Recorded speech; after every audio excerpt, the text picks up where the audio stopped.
लेकिन हमने आज का जीवन परिचय जो लिखा है उसको देख करके आपको लगेगा कि कितना आसान होता है जीवन परिचय को याद करना। उत्तर प्रदेश बोर्ड परीक्षा सत्र 2024 के लिए आदर्श प्रश्न पत्र में जो कि प्रत्येक वर्ष प्रश्न आते हैं, उसके लिए आप जो है हमारी इस वीडियो जो भी आ रही है आप उसको पूर्ण तरह से देखें, वीडियो अंत तक देखें। वीडियो में आपको क्या बताया जाएगा, पूरा प्रश्न आपको समझाया जाएगा। तो मैंने आज का जो हमने टॉपिक लिया है वो लिया है जीवन परिचय। जी हाँ, लिखने को तो जीवन परिचय के कहीं कहीं तरीके आते हैं, ढंग आते हैं, लेकिन हमने आज का जीवन परिचय जो लिखा है उसको देख करके आपको लगेगा कि कितना आसान होता है जीवन परिचय को याद करना। तो सबसे पहली बात अगर मैं करूं तो आज हमने जीवन परिचय लिया है 10th क्लास के लिए, वो है हमारा श्री गोस्वामी तुलसीदास जी का। जी हाँ, ये एक महत्वपूर्ण जीवन परिचय है जो काव्य में आता है, हमारे काव्य खंड से आता है। काव्य खंड से हमारे 2 या 3 दिएंगे ऑप्शन में, और गद्य खंड से भी हमारे 2 या 3 आएंगे, उसमें से एक एक करना होगा, एक गद्य खंड से और एक काव्य खंड से। तो हमने जो यहाँ लिखा है वो काव्य खंड से लिखा है। महत्वपूर्ण बात करते हैं हम तो सूरदास जी या तुलसीदास जी, उनमें से एक का जरूर आता है, या फिर आप याद करिए तो बिहारी लाल जी का करिए। तो ये इन 3 में से एक जरूर बोर्ड में आएगा अवश्य, मुझे ऐसा आशा है। देखिए, हमने जीवन परिचय में सबसे पहले हम किस प्रकार लिखते हैं जीवन परिचय, जिनका नाम श्री गोस्वामी तुलसीदास। सबसे पहले हम लिखते हैं तो हम बात करते हैं सबसे पहले यहाँ पर जन्म तिथि और मृत्यु तिथि जिसे हम कहते हैं, यानी निधन कब हुआ वो लिखना चाहिए। तो हमने यहाँ पर मतभेद के अनुसार, जैसा कि गोस्वामी तुलसीदास जी के जन्म तिथि में मतभेद है, तो सबसे पहली बात करते हैं यहाँ पर 1457 में हमने दिया है सन, ये देखिए आप ध्यान से, और 1532 इसको माना गया है। तो आप इसमें से जो भी लगे इस प्रकार से लिखें और उसमें कोई ऑप्शन ना छोड़ें।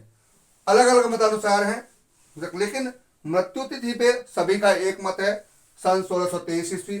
अब हमने यहाँ पर इसमें दिया है एक दोहा जो इस जीवन परिचय की जो है सुंदरता को बढ़ाता है। वो दिया हमने 1554 विषय कालिंदी के तीर, श्रावण शुक्ला सप्तमी तुलसी धरियो शरीर। यदि किसी के जीवन परिचय याद न रहे और ये दोहा याद कर लें तो इसके अंदर पूरे जीवन परिचय जो शुरुआत जन्म का वो दिया है। यानी संवत 1554 को कालिंदी नदी के किनारे श्रावण के महीने में शुक्ल पक्ष में सप्तमी के दिन तुलसी जी का जन्म हुआ। ये इस श्लोक का अर्थ है। फिर से मैं एक बार बता दूं, इस श्लोक में ध्यान दीजिए। 1554 विषय कालिंदी के तीर, श्री गोस्वामी तुलसीदास जी का जन्म संवत 1554 को कालिंदी नदी के किनारे श्रावण मास के शुक्ल पक्ष में सप्तमी के दिन तुलसी जी का जन्म हुआ। इसका अर्थ ये हुआ। परिचय में बात करते हैं तो परिचय हम देखते हैं यहाँ पर सबसे पहले लिखना है परिचय। हमने यहाँ कुछ मुख्य बिंदु दिए हैं। दूसरा हमने दिया पालन पोषण, तीसरा हमने दिया शिक्षा, चौथा दिया दाम्पत्य जीवन, और पांचवा हमने यहाँ दिया है देहावसान यानी निधन, और छठा हमने यहाँ पर पॉइंट बिंदु दिया है शैली, और सातवें में हमने दिया प्रमुख कृतियां। ये हमने 7 मुख्य बिंदु दिए हैं जिसको हमने अलग अलग प्रकार से आपको दिया जो कि याद करना आसान होगा। सबसे पहले बात करते हैं तो आप देखिए, श्री गोस्वामी तुलसीदास जी रामाश्रय शाखा के कवि हुए।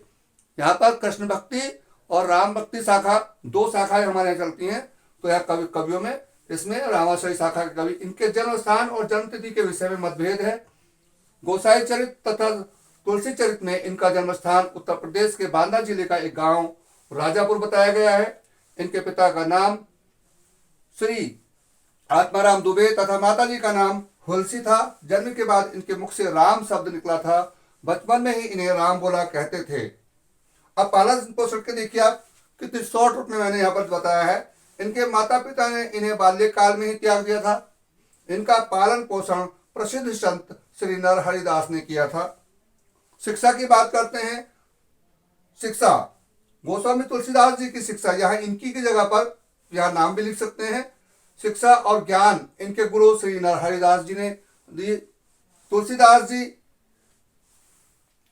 जी को इनके गुरु ने वेद, वेदांत, दर्शन, इतिहास और पुराण आदि का ज्ञान दिया। चौथा हमारा मुख्य बिंदु देखिए दाम्पत्य जीवन, जिसे हम कहते हैं गृहस्थ जीवन, शादीशुदा का जीवन जिसे हम कहते हैं।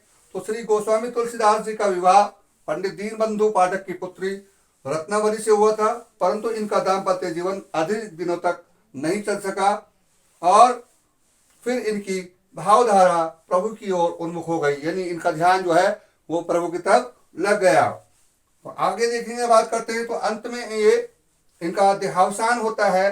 देहावसान यानी निधन। इनका निधन सन 1623 ईस्वी में काशी में हुआ। इस संबंध में यह दोहा प्रचलित है।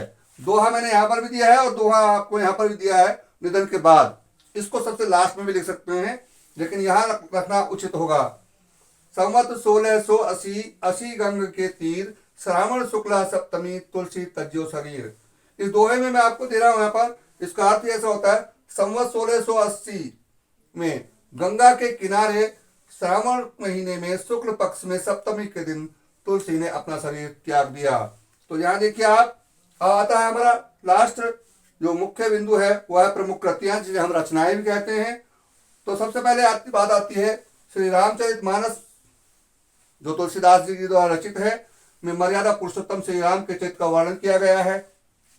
इसमें कुछ हमारी रचनाएं हैं उनकी यहाँ पर दिए, जैसे कि यहाँ पर दिया रामाज्ञ प्रश्न, वैराग्य संदीपनी, बरवई, रामायण, रामलला नहचू, दोहावली, गीतावली, कवितावली, विनय पत्रिका, जानकी मंगल, पार्वती मंगल, ये सारी जो है ये इनकी रचनाएं हैं। अंत में हमने एक लाइन और दी है लास्ट में। अंत में श्री गोस्वामी तुलसीदास जी के काव्य की प्रमुख विशेषता जो हमने लिखी, समन्वय की भावना तथा सगुण व निर्गुण भक्ति दोनों रही हैं। तो इस प्रकार से अगर हम बात करें तो हमने यहाँ शैली भी दी है, साखी शैली तथा मुक्तक शैली आदि शैलियों का प्रयोग इन्होंने अपने काव्य में किया है। इस प्रकार तुलसीदास जी के जीवन परिचय को आप इस प्रकार याद करें और इस प्रकार से आप लेकर के आए मुख्य बिंदु डाल करके। तो मैं उम्मीद करता हूं कि अगर ये 3 नंबर का प्रश्न है तो आपके पूरे 3 नंबर मिलेंगे, 4 का है तो पूरे 4 मिलेंगे। इसमें से कोई भी नंबर आपका काटा नहीं जाएगा। अगर आपको यहाँ पर जहां भी मैंने इनका या इनके लिखा है, आप उनकी जगह पर उनका नाम भी लिख सकते हैं, श्री गोस्वामी तुलसीदास लिख सकते हैं। बस मैं उम्मीद करता हूँ, आशा करता हूँ कि आप इससे लाभ उठाएंगे और परीक्षा में अच्छे मार्क्स लाएंगे। इससे आपका नाम होगा और आपके परिवार का नाम होगा। बस आज मैं फिर कहना चाहूँगा कि आप हमारे चैनल को सब्सक्राइब जरूर करें, कमेंट जरूर करें कि आपको किस प्रकार की वीडियो चाहिए। 10th और 12th के बारे में मैं फिर से कह रहा हूँ, मैंने पिछली वीडियो में बताया था कि हम संडे तक हमारा एक पेपर पूरे हाई स्कूल के सभी विषयों का एक पेपर आ जाएगा संडे तक। तो आप मंडे को पूरी विषय के सब्जेक्ट को दे सकते हैं। फिर हमारा दूसरे हफ्ते में एक पेपर फिर से आएगा हाई स्कूल का और इंटर का। तो आप 22 तारीख से पहले यानी 18 तारीख तक हमारे 2 पेपर प्रत्येक विषय का आपको हमारी वीडियो में मिलेंगे, जिससे 10th और 12th वाले पूरे यूपी में कहीं भी जहां भी हिंदी या इंग्लिश का ज्ञान प्राप्त करने वाले बच्चे हैं वो सभी विषयों का लाभ उठाएंगे।